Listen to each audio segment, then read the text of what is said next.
Welcome back. This is Daybreak, and thank you for staying with us. The hashtag on X is Citizen Daybreak. The SMS code is 22422 at Citizen TV Kenya and at Ayub Abdikadir. Demas Kiprono is the Acting Executive Director, ICJ Kenya. Maleba Arnold, Strategic Communication Advisor at the United Democratic Alliance Party. And Eric Deure, the former Law Society of Kenya President, is also with us in studio. So going forward, Arnold, SIMS investigations are underway, and this report is a corroboration and supplements what the head of state also outlined in his speech on Tuesday last week when he said those who had infiltrated the peaceful demonstrations will be brought to book. And is this closing on the perceived and the suspects who are 6 in number, and 2 NGOs, 1 local and 1 foreign, and a businessman, going to be of reprieve given what we have witnessed? And how will this work in tandem with the dialogue that the head of state has called for, which is multisectoral, wherein the youths have been invited? Though they are leaderless, now they are calling on the president to be on X. He agreed, will be on Thursday tomorrow. And then how will that work realistically, given what they are listed as their demands and grievances that they have? First of all, I do not think that the young people out there are leaderless. There is no organization that can actually achieve any objective without leaders. The problem is that we are confusing leadership and positions. Mm-hmm. So you do not, if you look at data, let's just go with a data-led approach to this, is that what is leadership? Leadership is simply giving direction, showing the way. There are definitely people who are showing the way and they are achieving the objective. There's nothing wrong entirely in organizing a demonstration. There's nothing wrong with enjoying Article 37 rights. So the aspect and the issue about leadership being leaderless is just our not really conceiving the phenomenon properly.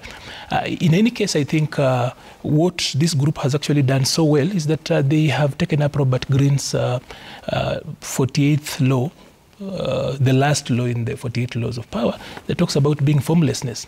So the leadership of this particular group is formless, which then becomes a little bit difficult to wrap your hand around it. It becomes a little bit slidey, and that is probably for strategic, operational, and tactical reasons. But then it's not true that an organization of this nature, or rather a movement of this nature, that has actually, we are not talking about at a forming level or even storming level. They actually have been able to achieve the goals they actually set out. Mm-hmm. So it's the way we want to look at it. But then generally there is a leadership to it. And there's nothing wrong with having leadership. It's only that for a lot of us, leadership really means positions. But you see, there are people who are doing things. There is work, there's direction, there's strategic direction. There are goals that have actually been achieved. So there is leadership. It's only that we probably are not getting correctly. So in definition, there is that. Then as of what the police actually speak around here, then it becomes the second substrata to what actually I just said, that there is definitely a leadership. There is, of course, then the infiltration that has actually come in. And all of us know that the last legit demonstration was last Tuesday. After that, some other characters took over the process. And we've seen that, and that is why you then find that difficulty in the people who are on the streets, that at one point, these come out as demonstrators who are as of right out there. But then using that particular cover, there are other people then who infiltrate that. And this, again, is not the time for us to actually get into finger pointing. There's a lot of negative messaging generation out there. There are a lot of generators of negative messages. There's too much, it's too moving very fast. And then, of course, there's people are saying, so-and-so is doing this, the other person is doing this. And in the process, then we are providing cover. I need to say this, Ayub. I think this should actually have been our opening, my opening statement, that the truth is that the worst is behind us now. And that if you were to look at it from the 3 main stages of a crisis, there's the pre-crisis, the crisis itself, and now the post-crisis. Which stage are we? We are in the post-crisis setting. whatever way you look at it, is that now we know the trigger, we understand the trigger, and we are working around that, lessening the exacerbation of that. So as the police go out this, I know this is an active inquiry and investigation that is working out. The police eventually will narrow out. And this is a multi-dynamic approach because there are those, and the young people, for good reason, and out of good conscience, were out to demonstrate legitimately. So they are doing whatever they're doing. What I just hope is that then we will not be mixing the criminal elements that have actually infiltrated this particular movement and then synonymize the people who are out to organize a demonstration and those who infiltrated for other ulterior motives. Because you see, young people set out to go to the streets to protest the finance bill. And they were going to places that are open. They met on the streets. They marched to Parliament, which is the People's House. They have been out there doing petitions. But then there are other groups that then infiltrated these groups and started going to shops. There was no finance bill in the shops. People, like, for example, I attended the demonstration myself. Yeah. I make a point of actually going in once in a while. Previously, or this one? In this particular one, the first Tuesday, I actually went down there, and the demonstration went quite well. As an aggrieved Kenyan? I joined them just to listen to the grievances. I came from the streets. Yeah. I'm a child of the streets. So once in a while, I go back. And when I walked through that, the person who actually confronted me, I got an affront from a person who wasn't a Gen Z, he was a millennial like myself, and a goon that is known, but actually was saved by actually these millennials who say that if he's coming to actually just work with us and understand with us, there's no problem. Okay. So the young people were focused. They were doing the right thing. So when the police do this, my prayer and my request to them is that then we do not conflate the investigation where you find that people who are organizing the demo proper are now being confused or rather being mixed up with the criminal elements that have come in. Okay. And they clearly, you see the people they're talking about here. Two, as at this point, I think, Ayub, it's important to tell the young people to actually walk back. It's important to diffuse the tension. Because as it is, there are good intentions. And the road to hell is actually punctuated with good intentions. They came out with good intentions. Their point has actually been made. The president has walked back. The government is listening. Even though, Ayub, at the moment, if you want to look woke, if you want to look revolutionary at the moment, for everything the government says, you just need to say they don't get it. And somehow, even not looking at the circumstances, like for example, no one really knows how to be William at this particular moment. And when I talk about William, I'm talking about the president. No one has been him or in this situation as he is today. So definitely the decisions he's making, reaching out, however difficult it is, he's speaking confidence to the nation. And that's why I'm actually speaking that the worst is behind us. We understand the triggers. We have made concessionary moves, at least at the primary level. I would ask that even as government makes concessions, the organizers of the demos, they know now very well. Because if you look at downtown, the kind of burning that has actually happened there, that has nothing to do with the finance bill. The kind of looting that is happening down there, that has nothing to do with the finance bill. The kind of robbery that is actually happening in Kilimani, Hurlingham, during demonstrations where people, gangs, motorcycle gangs are actually going around and doing that. The kind of apprehension that we have now children who are not going to school. That is no longer about the finance bill. Okay. So it is important that having made a previous, and they've made success, you know, it's also important to actually point out. Let's talk about the success. So that I don't lose this thought. Just a moment, kindly hold on. Please, briefly. That these Gen Zs are the generation that really proved to us that civic education works. When they first went out to the streets, these are the people we told them that you can actually go out and make a point without violence, with focus. And they did that so well until at a point when other forces then infiltrated. Okay. So the people we taught that you can actually demonstrate peacefully, you can actually be focused, they have actually proved to us that civic education works. Okay, Article 1, Article 210, emboldened citizenry. Yeah. So you talked about the trigger factor here and the concessions made by the government largely in withdrawing the finance bill 2024. But the head of state also acknowledged that, one, that he appreciates them coming onto the streets and demanding good governance from the government. Second, he was also queried on Sunday about his cabinet, and he said it will be time for soul searching given the circumstances that he is in. It seems beyond all the grievances around the Finance Bill 2024 and the raft of taxes were contained therein as proposals now out of the window. Good governance is the ultimate cry for these Gen Zs, and to which the president has acknowledged that some of the government officials serving under him are not performing as required, and therefore that is what's generating all the grievances and the discontent that we are seeing from Kenyans. We will just be amplifying what the president said, and it's true that, first of all, it is important. Let us not allow the crisis cover up the good things that come out of this. First of all, that young Kenyans showed up to get involved and to participate actively in the management of public affairs. That, and the way they did it. And you see, the good thing is that even in government, you look at the statement by the CS Interior yesterday, it actually clarifies clearly that there are people who came out legitimately, out of democracy and constitutionally to actually exercise their right. That particular bit we've been able to actually differentiate.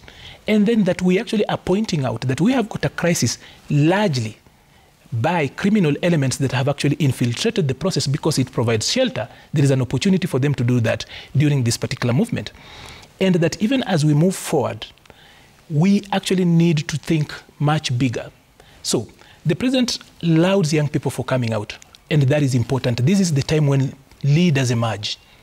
This was an emerging moment. Okay. That amongst the Gen Zs, they already have got their firstborns among their leaders. Whatever way they look at it, they showed up. Secondly, the issue on good governance. The Constitution 2010 is like the Jerusalem all of us were looking forward to. It's the dream all of us were pursuing. And good governance is at the core of the Constitution 2010.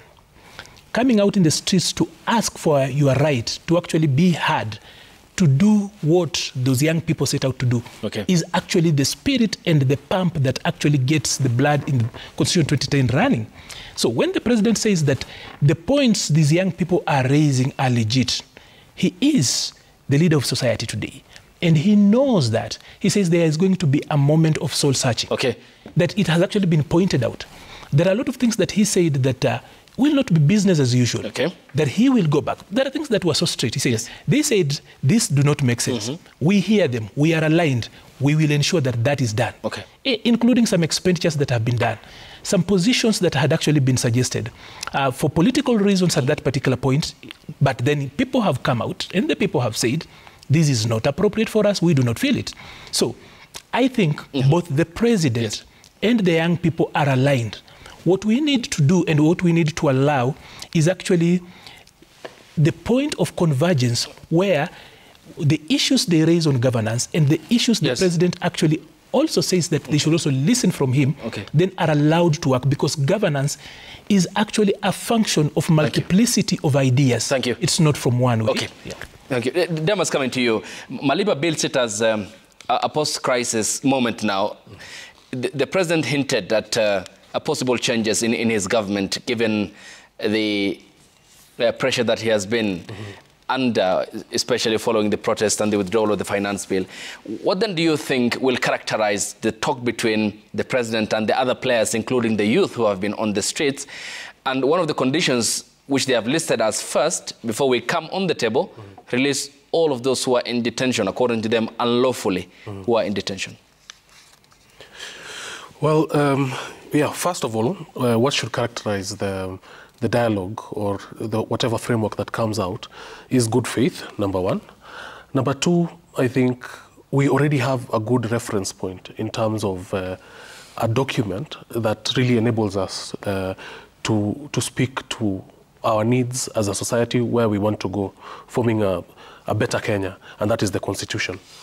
And I think one of the demands will be, now we need to implement it fully to its logical conclusion. And that includes issues such as leadership and integrity, where the people who are to serve us are supposed to have some bare minimums.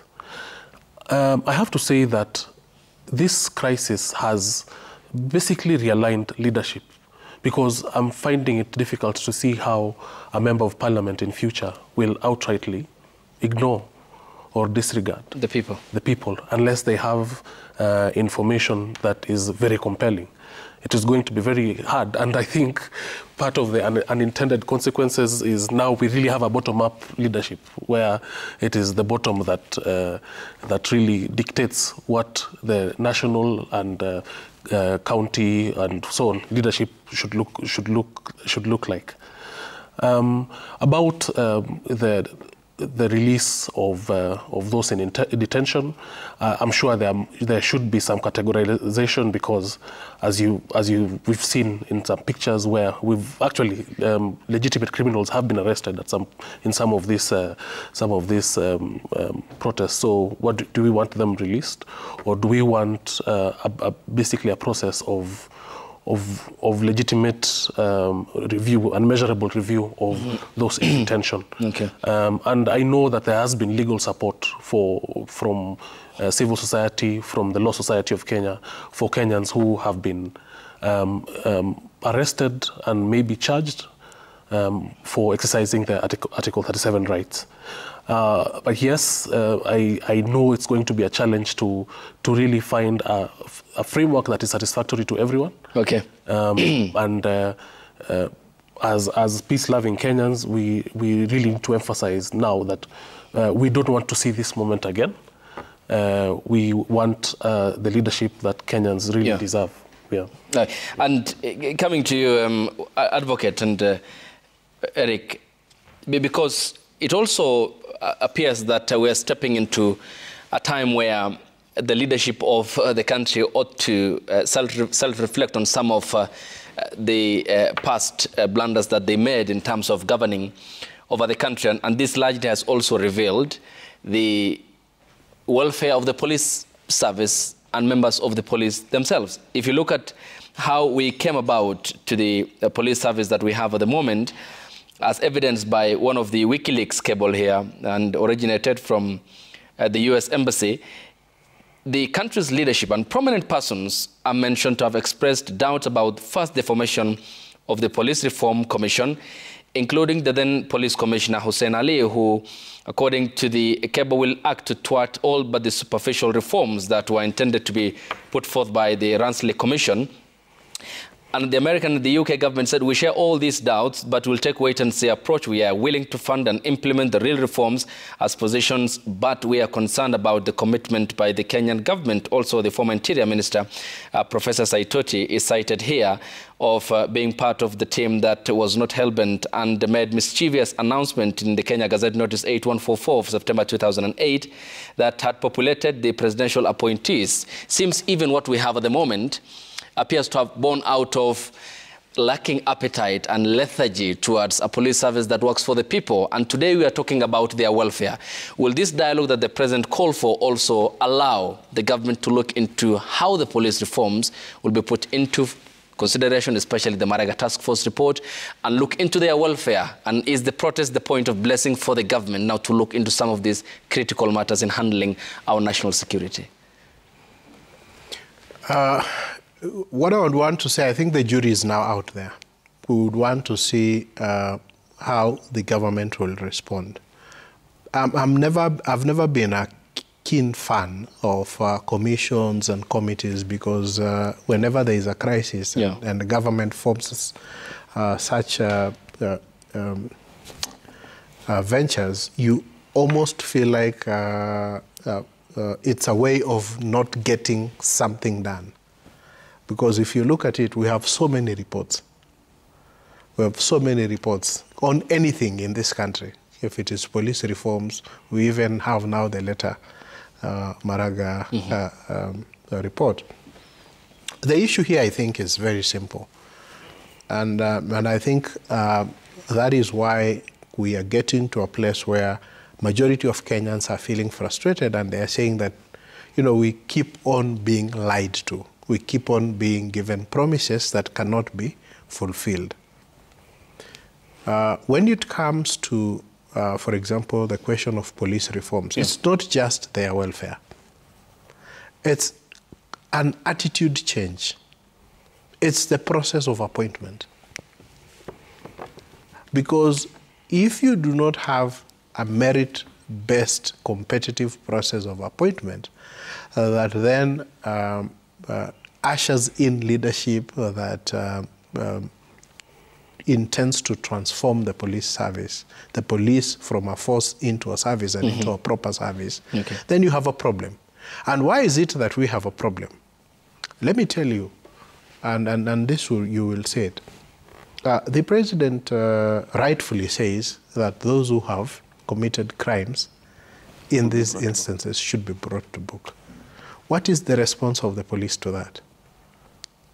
You will see quite a number of people who are criminals will be brought in. But what will be the effect of it? And what I wanted to highlight is like the case in Eldoret, because I followed it up. That young man, the only thing he was found with was a sound bar that was stolen from that establishment. Then you charge him with stealing all the other things that the shop owner complained that was stolen from him, and add one additional charge of having stolen the sound bar, or rather handling being found with that stolen good. Eventually, in the fullness of time, there might not be evidence to sustain any other charge other than the charge of having the sound bar. But what do the police want to do? The police want to show that when the president said arrest, we have arrested. Now you see instances of people who are said, you know, to be financiers and whatevers. Yes, if they are there, yeah, they should be brought to book and action should be taken against them. But I'm really curious to see what they are going to do, because when you start talking about NGOs, I know, for example, that there are NGOs that have supported either ICJ or the Law Society in giving them funds to even bail out people from police stations who have been given cash bail and all those. Would those then be among the so-called financiers? And of course, we have to wait and see what they come up with. But my experience has always been that whenever there is a presidential decree that something should be done, that you find that the entire system then is aligned in a particular way, and it ends up being unreasonable in pursuit of that because of the presidential decree. So what we should have is that the president shouldn't even be telling the police to do what they are actually supposed to do. Okay, and in that case then, you mean when you look at the reports that we have so far of the prominent persons, the two NGOs that you have talked about, that there is a likelihood of victimizing innocent persons or organizations? There's that possibility, because why? The president has said there are people who are funding, who are organizing, who are doing all these things. And then you begin to get reports coming out from the police that now we have identified a certain number of people, we are investigating, and we're doing what? The point that I'm trying to make here is this, and I'm saying this from a historical perspective, that they are criminals. I mean, those who are organizing and funding these are criminals. So it should not even require a directive from the president that those should be investigated. The police should actually just do their work and as they're supposed to, and identify those people, and once they have identified them, to charge. Because you have to look at all these things and see that unless we get to that point where the police service is completely independent, because what it means is that even if, for example, there are no people who have been financing these protests, the fact that the president has said it, the police have to go out of their way to justify what the president has said. And they ought to be independent, as you have mentioned. He also mentioned that on Sunday night. He said institutional independence is a priority area for his administration. Well, my concern, my concern is this, that 2 years down the line, we haven't seen instances of institutional independence. I remember when the president came in, he made very bold moves in terms of hiring the judges. Not even hiring the judges. With regard to the police system, what did he do? He created the accounting officer in a manner that is contrary to the law. So he did the right thing, but he did it contrary to the law, and it had to be challenged in court. So, and I think that is where we need to look at all these things and say, we want to do this, we want to achieve this, but how are we going about it? Are we going about it the extra constitutional means? And I think that so far, everything that has been happening has been pointing out to extra constitutional means of achieving things. But let me finalize by saying this, that out of all this, as we have said, and we want to say that, we have our history and we have a moment of reflection, as the president has said. We need to start reflecting and asking ourselves how we will govern. Because if you look, for example, at like the CAS, the position of the CAS, when they were being established, what was the public response? Don't establish it. But no one listened. So I hope that as we reflect, we will now be looking at some of those things and saying that sometimes the public may actually say something, and if they have a good point, we need to take it. And it doesn't take street protests for you to back down on Sandholt. I just needed to say that, first of all, it's important to point out to Kenyans that as a country and a society, we have in the past been able to actually come from the brink. We have got the resilience that in the days past, in difficult moments as a country, we've always come back from the brink. Not that it's fun being on the brink, but then the resilience that Kenyans have actually exhibited in the past, the spirit that actually informs Kenyanness, is one that we should actually employ at the moment. I do not want to emphasize patriotism, because even those that went to the street, they were doing that under the patriotic banner. They are patriotic Kenyans. And that is why it's important for us, when we communicate, we clearly disaggregate these issues, call out crime for what it is, whether it is done by government agencies, whether it is done by citizens, that should be there. But then in doing that, we should also have a balance to ensure that we do not cover up others, because a lot of times when we speak about the violation of human rights, no one speaks about the first responders. No one speaks about or gives weight to law enforcement agencies. We've got an officer, for example, who lost hands. How much it takes to actually train an inspector, for example, is a lot of money. So as a country, we are losing out again on so much money. To train that officer to that particular level is a lot of money. We have got doctors, we have got first responders who were hurt. But then, I would like to propose, this is how we try to look at it going forward. Number one, it's important for all of us to diffuse the tensions, to reduce the polarization. It's very, very important to stop the wanton destruction. That is the starting point. From where we are, government has made concessions. The police and the security agencies have consolidated the situation fairly. We still have got pockets of destruction here, looting there, but we have consolidated the situation. So let's diffuse the tensions and everything, bring it down there. And number two... And before you go to number two, how then do you also, as you propose that, diffuse the tension in government, where the president and his deputy appear to be reading from different hymn sheets? The head of state says that I'm open for the dialogue. I'll be on the platform in whatsoever time the Gen Zs need. I'll be there. On Thursday is the proposed date. But on the other end, his deputy says there was a failure on the intelligence end, blames the Director General of the National Intelligence Service, says there were also reports that were to be presented to the head of state to blame and squarely blame all these demonstrations on the former head of state Uhuru Kenyatta and the deputy president Rigathi Gachagua, how then do you also diffuse the tension in the government before you even come for the talks with this generation that is protesting?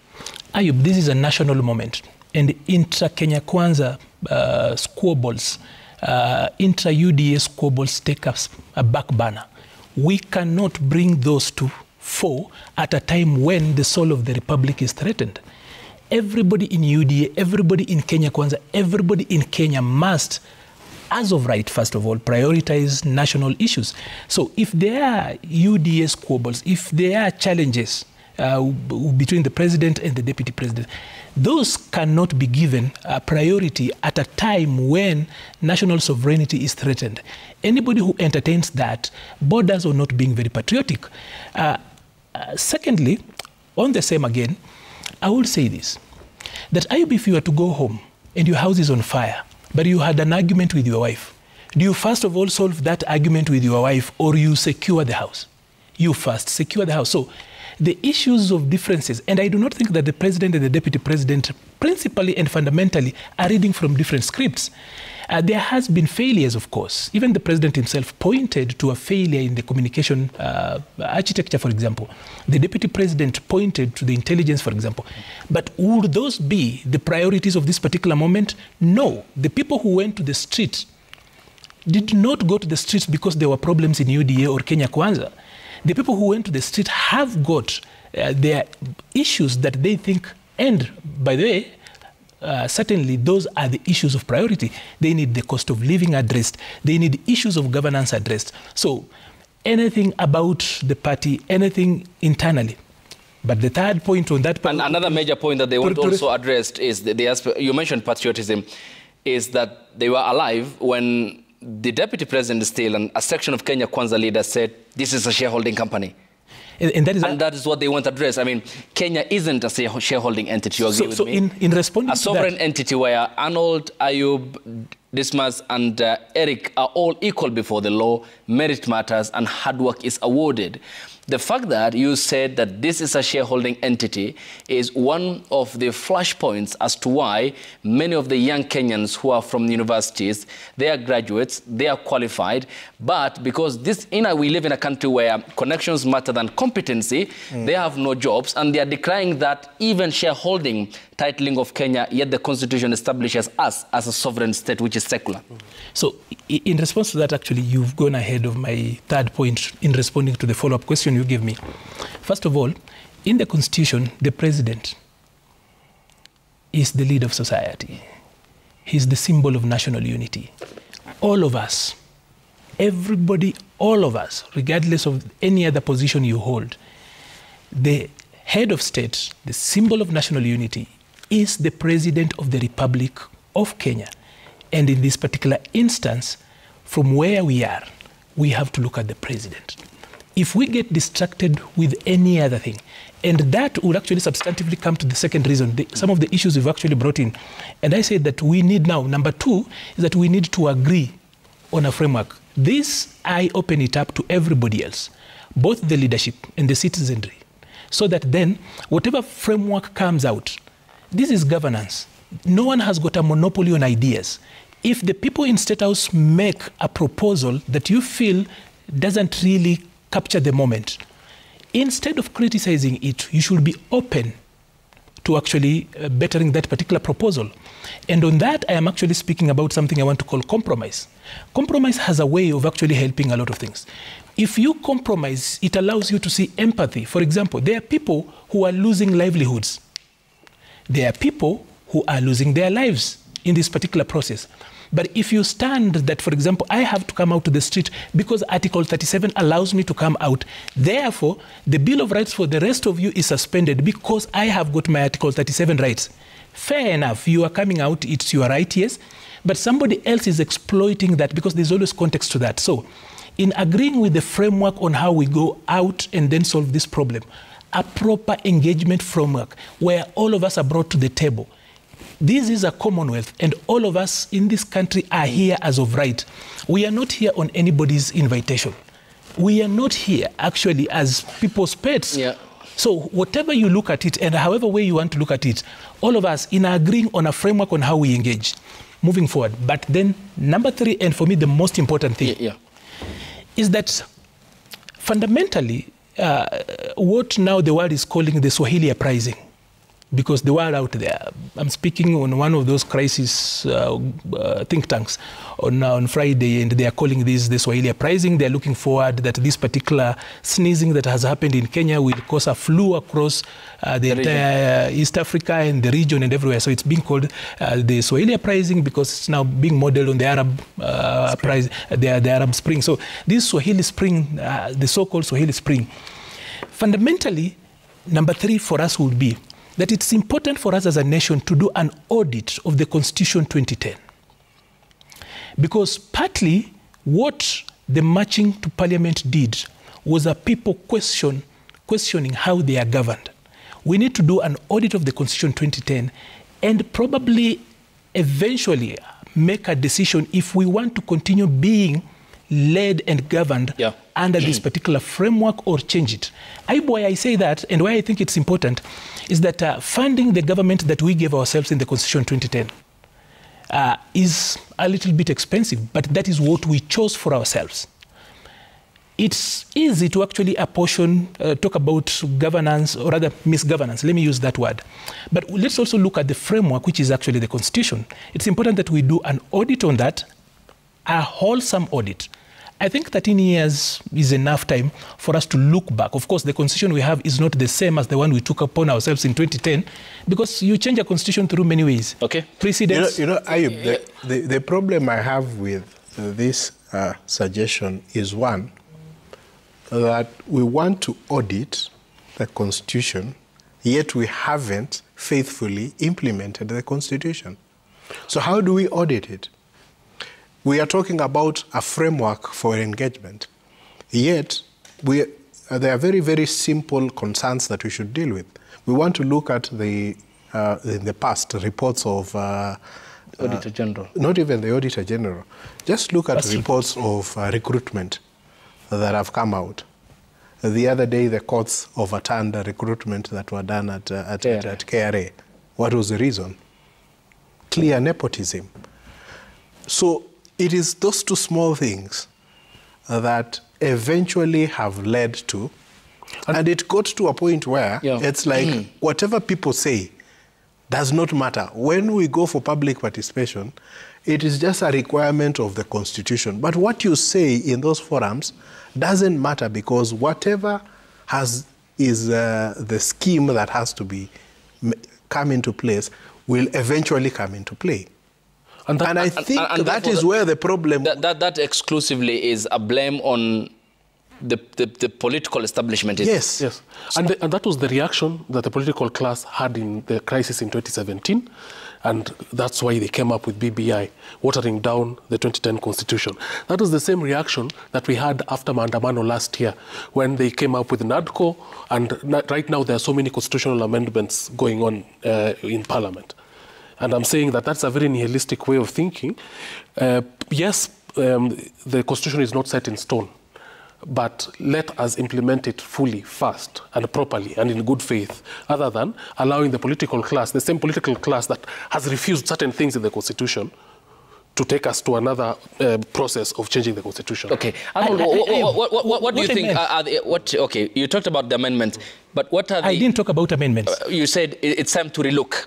I said, number one, let us diffuse, let us do away with the polarization. Let us stop the last point. I actually just want to be number one, diffuse tensions, water down, so that we go back to a level where we can engage. Number two, all of us, because the Constitution 2010 has no rulers and the ruled, has no, we co-govern. That is why your role as a citizen does not stop when you vote or when you actually probably do to public participation. It's continuous. And what's the problem with that? Number two, I said, we agree on a framework of engagement on the issues raised. I hope there's nothing wrong with my number three when I say that we can audit. An audit is just to look through. And by the way, I have seen Wakili say that small things like nepotism. Nepotism is not a small thing. It's a big thing. What we are looking at are small things are actually big enough to burn a country. And that is why I'm actually saying that, first of all, we agree on a framework of engagement, because currently we have got an impasse. And with an impasse, it means that we have to talk to each other. At the end of the day, there are no wars that have been won on the battleground alone. But Arnold, as you make your presentation and submission, yes, you can't still run away from the gross constitutional violations that governments I wanted to address that. You know, because I wanted to address that. If you talk about nepotism as a major issue, as you have pointed out, look at the KRA recruitment. I mean, it feels that there are Kenyans in this country who are more privileged than the others, who feel they are more shareholders than the others. And that's where the problem lies. Even if you date back this discussion about fairness in terms of employment opportunities within government, being equal, all of you, before the rule of law. If you look at the Kenyatta administration in the last 5 years of the Kenyatta administration, gross violations were committed, especially in the case of a Kenyan in the name of Miguna. His home broken into, he was deported out of the country, multiple court orders not adhered to by the then Interior Minister, Dr. Fred Matiang'i. Then moving forward, still the blame is on the political decision, and therefore it suffices to now pick up the quotation by the Court of Appeal in the ruling of the BBI, when the supporters of the Constitution of Kenya Amendment Bill 2020 moved to the Court of Appeal after the High Court decision, they were told explicitly in the determination by the Court of Appeal that there is no bypassing this constitutional framework and architecture without consequences. And the blame is on the political establishment. Just get your act right as a government, whether this one, the coming one, or the previous ones. Let me just say one thing before. Because what Arnold here is suggesting is we adopt a measure that is outside the Constitution. Because when we are saying we look for a framework for engagement, yet we have a democratically elected leadership that is supposed to govern the country, has the tools, has the Constitution, and has the laws. But we have gotten to a place where people are feeling that the leadership is not listening to the people. The leadership is not responding to the challenges that the people are facing. And let me say one thing, that when you look at the president, you actually can understand the difficulty that he has, because we are in the middle of a very difficult economic time. And it is not just here, it is across the entire continent and across the world. There have been steps that have been undertaken, and very good steps that have been undertaken, very many initiatives that have been undertaken that are good for turning around the country and ensuring that we move from where we are and that's given. The problem comes in when now you have these instances that come out that then show that they appear to be a certain class of people who have it better than the rest. And that is purely an act of political responsibility. We need the leadership to come out. And as we're talking about compromise, we need even compromise in Parliament. Is it to suggest that the minority side of the government does not have ideas? They could be having good ideas. So we need to see that bipartisanship approach in Parliament, where people are talking with one another and listening to one another and enriching ideas, so that we get to a place where the leadership as it is reflective of the needs of the people, so that when we do not expect that the economy will be will churn out jobs immediately. We know that it is a process. But if people believe in that process, then it's going to work. But hardly does Parliament listen. Yes, Arnold? This is what I was saying, that once we've agreed on an engagement framework as number 2, after we have done away with polarization, it brings on board everything that we are talking about. But then when I spoke about point number 3, that is looking like it's a little bit sticky, it was that in the long term, we must actually then audit, do a societal audit. Number one, start with the constitutional audit, because that's the framework with which we govern ourselves. It's important to look at it, because when I talk about audit, why is Chapter 6 a suggestion? Why would other provisions in the Constitution sound like they are cast in stone? But once we come to Chapter 6, it looks like it's a suggestion. We need to look at that. It's 13 years since we gave ourselves the Constitution 2010, and Article 27.8 on 2/3 principle. It looks like it's so difficult for us to achieve when 51% of the population in this country are women. Doing an audit is to go back to say, is it just a problem of the law, as it were? Is it a societal challenge? How do we go about this? An audit does not necessarily mean that you are watering down the Constitution. It will actually even mean that we are strengthening it. Okay. So, and Wakili here says that we have got frameworks that already exist and that there is no need for newer ones. The Constitution 2010 does not limit the ingenuity, the innovation on how we can engage as Kenyans. There are other fora, for example, that has not been created. For example, the Citizen Fora. For example, 13 years since we gave ourselves the Constitution 2010, we have never had a Public Participation Act. It keeps on going to Parliament, it comes out. What we have are just guidelines. So we really have not exhausted whatever is there. And that's why when we are doing an audit, it will be, why have some of these issues not been realized? What have been the challenge around here? I will give you an example. Would you, for example, call and say that since we have got the National Youth Council, then we do not need the National Multisectoral Forum? Those young people are saying they don't want those institutions. If you want to talk to us, come to X. If we were rigid and say, the same way people that went to Parliament and said that Parliament does not represent their interests, it doesn't stop us from actually coming up with a creative way of engaging.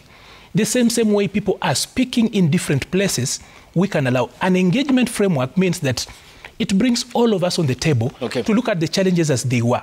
There is nothing wrong with us actually doing an audit. Yeah. And why I spoke about the audit of the Constitution, partly why running government has become expensive. There's the thrift, there's the wastage. You know, there are issues I don't want us to discuss. Things like corruption are straightforward. Those ones should not, we shouldn't be sitting here to talk about that. The people in government should actually just act on that. At the party level, that has actually been the policy, that there are things that are so straight. That's why we are saying the sticky issues, issues that are still grayed up, these ones we can talk about. Today, if you were to reconvene Parliament and say, okay, Parliament exists, whatever these young people have said, let them sit down. There are people who do not feel confident enough that Parliament alone can actually work. And by the way, Parliament does not, the element, when you talk about Article 10, the element of public participation presupposes or supposes that people in public office do not work alone, that institutions are not working alone. They are co-working with the people. Okay. The citizens are part and parcel of governance and the management of public affairs continuously. So the National Multisectoral Forum, however way, whatever form it eventually takes, it is a good idea. Young people out there can make it better. Okay. Electronic, if you want to actually mutate it to fit purpose, it's important. Okay. That doesn't mean that the National Youth Council is not important. When people sit down, for example, and we come up with a committee, for example, Wakili said he is not very keen with the committees. I would understand, because when we were in school, he was a councillor, I was a prefect, though he was ahead of me. So under Ashtiva didn't believe, the late Stanley Ashtiva didn't believe in having committees and groups dealing with these issues. So he carried forward with that. But this is a nation. We are now outside of Kakamega High School. So in governing a country, we must also look at the dynamics and the situation. The situation we are in calls for us to talk. Even if people say, let us meet at Uhuru Park and talk, I think the leadership must listen and also compromise. Okay. That is part and parcel of problem-solving skills. Thank you. No, and given that Parliament is also central and consequential, but has been dropping the ball in given circumstances that are crucial, where an MP tells his constituents or the people of Kenya, who by extension he represents via oversight and checking on the executive, that whether you like it or not, this bill will pass. And some of them even in public say, hata hawajasoma hiyo bill. And that is a crucial aspect of funding a financial year, and the lack of understanding the appendage problem to the executive. Demas, before I sample the feedback, so going forward then, is Kenya under the microscope? And do you think we can emerge with solid resolutions to solve some of the deep-rooted problems that we are facing? Oh yes, this is an opportunity to really reflect and right the wrongs or the things that perhaps are problematic in our society. The world is watching. The world is very concerned about what is happening here, and if we do not get it right, we might really make the people of Kenya even more jaded, because these are the same people who woke up to the promise of the 2010 Constitution, witnessed what happened in 2017, witnessed what happened last year, saw the political class coming together, but what came out of that, all those processes were political, they were heavy on their interests. And so their first priorities were CDF. How would you institutionalize CDF? How would you even extend CDF to senators and women reps? How would you now, we needed more officers. And so this is a time to ensure that we do not make the mistakes that we made before, so that we really avoid having to get into a crisis for us to really listen to the people. If we were listening, we would have known that there was something wrong among our citizenry in terms of what they were demanding. They were demanding to be heard, they were demanding to be represented, and that was not forthcoming. And so they directly exercised their constitutional imperatives and took the point across, and the president has indeed acknowledged that there may have been gaps in terms of listening to the people. So now we need a framework where all these concerns, including corruption, are once and for all dealt with, and also a way that we can ensure that us as a nation move forward together, not people, depending on where they come from, feeling that they are not shareholders or stakeholders as others. Okay, let's now sample the feedback, and I'll give you the final word, gentlemen. The hashtag on X is Citizen Daybreak. The SMS code is 22422 at Citizen TV Kenya and at Ayub Abdikadir. Here is what you are saying on X, and the first one from Remy Butia, he says Kenyans must ignore the siren calls of those who would try to manipulate them with appeals to divisive, hidden political agendas. And as Jomo Kenyatta said, our task is to make ourselves the architects of the future. Otieno Ngayo says, kindly ask the panelists if it's a crime to organize or fund a legitimate protest. He will respond to that, Wakili. The president himself has agreed that the people in the streets have a legitimate demand. Why would be the organizers or the financiers be called criminals? Gabi Wakasiaka says, yesterday's demonstration's aim was to steal, rob and destroy. I saw some people with bodily cuts and others who lost property. Unfortunately, they were also Gen Z, some even younger. This means whether we call them criminals, they are with and in us. Engineer Lazaro says, Gen Z already spoken. Government should stop balkanizing them along tribal lines. Blame games will never solve the situation anyway. These groups may mess up the government if they are not careful.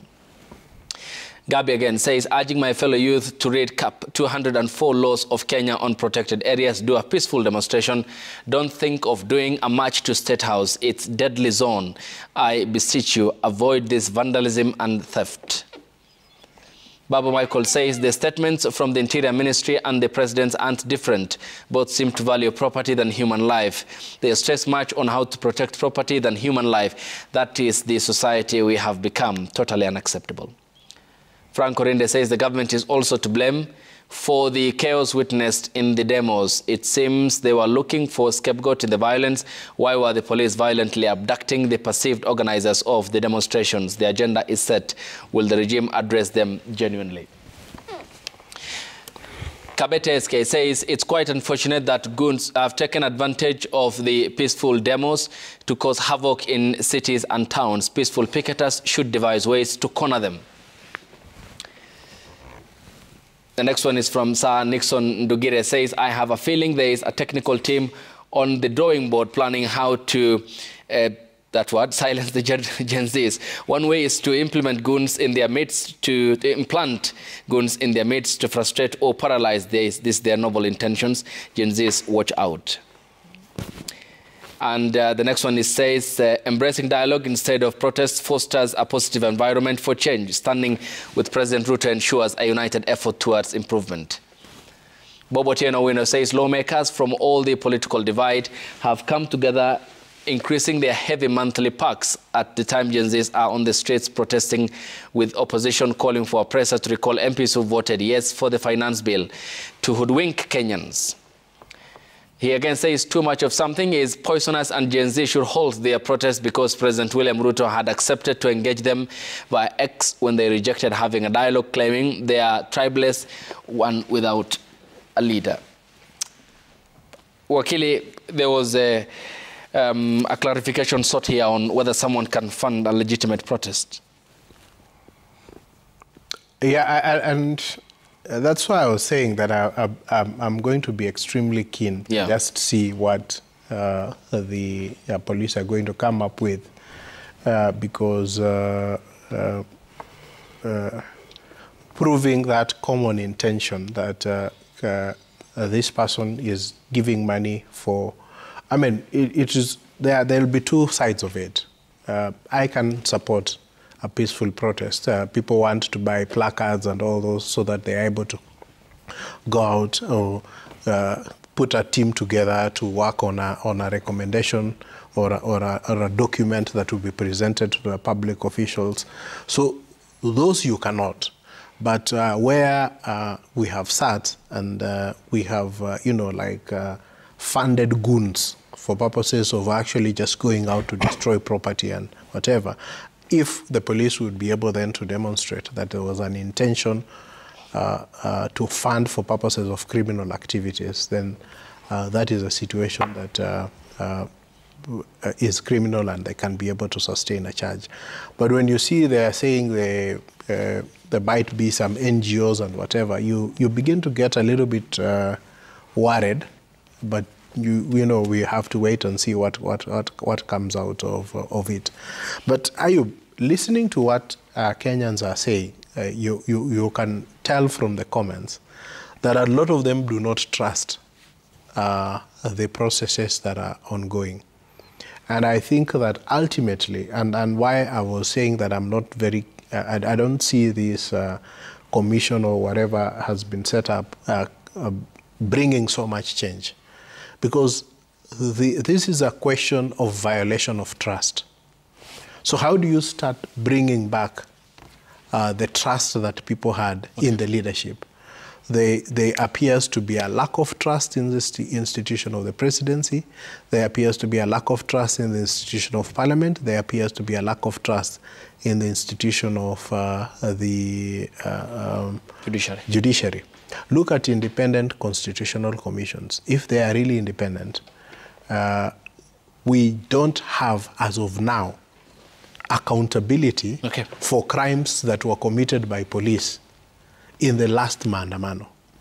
Yet in this process, there are allegations that police have used unreasonable force, that there are people who have been killed, that there are snipers who are deployed.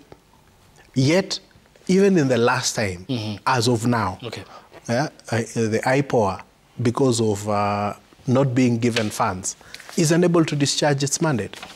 And so when you look at a totality of all those things, it means that we need to get to that level where we now say that we have a country and we have a constitution. How can we ensure that the institutions that are there actually work and discharge its mandate constitutionally? Because it is only in doing that that then we can restore the confidence that Kenyans need to have in those institutions. Thank you. Yes, Arnold. I'll start from this point. That at this particular point, I want to implore every Kenyan and friends of Kenyans, friends of Kenya, to actually help us be a nation so that we save Kenya. At this particular point, I think that it was insensitive of SRC to then put out the documents on the increment of salaries. As in, you are pouring petrol on a fire. isn't that sabotage, even if it's not sabotage. For example, the country is at the cusp of a very serious national conversation, and then somebody pulls out that. What really is the intention of that? So for all of us, we only have got one country. If you are an institution, you are an individual, wherever you are, there are opportunistic politicians out there who really would love for other interests other than the interests that took people on the streets, try to come up and capture the moment. Let us not forget that. Secondly, I want to ask all of us to support the police officers and the security agencies in doing their work. They do a difficult job. We don't have to love them. This is a country, and you might not really love them, but they are doing hard work. Let us give them support. Even as they deal with the looters, even as we look out for arsonists, and even as we look out for people I want to call anarchists, because there is anarchy on the street, we should be able to clearly define these ones are looters, these are anarchists, these are actually arsonists, but then they are genuine. The majority of the people are on the street because the life is unbearable. Okay. So we need to actually differentiate that. But how best do we get around that? We need to cooperate with the police, even the demonstrators. And in most instances, we've seen demonstrators working with the police to actually ensure, tell people that this is it. 2, I have told everybody that we are in the post-crisis phase. Allow your children to go back to school. Open up your business. Talk progress and talk faith to yourself. Thank you. And for the people with businesses, also think about ways of ensuring that you help the police work. People with CCTVs, you see how that is actually helping DCI. Put up security. Work out properly. But it's important that when the police talk about these 6 and then talking about the NGO Act, just remember that it is this regime that for the last 10 years, in 2013, we passed the PBO Act, the Public Benefits Act, and put it in abeyance for 10 good years. I don't know how many laws in this country have actually been put to abeyance. So the regime is committed to the independence of civil society, and it's not likely anywhere, it's not even being thought about that we could target NGOs. Much appreciated. But my finally, Ayub, this is very, very important that I speak to this, that let us give Kenya a chance. Let us give the president a chance. We have spoken, he has heard us, but a lot of what we want to be done, there is a law, there is a country, there is a way we work, there is a bureaucracy, there is a way things are done.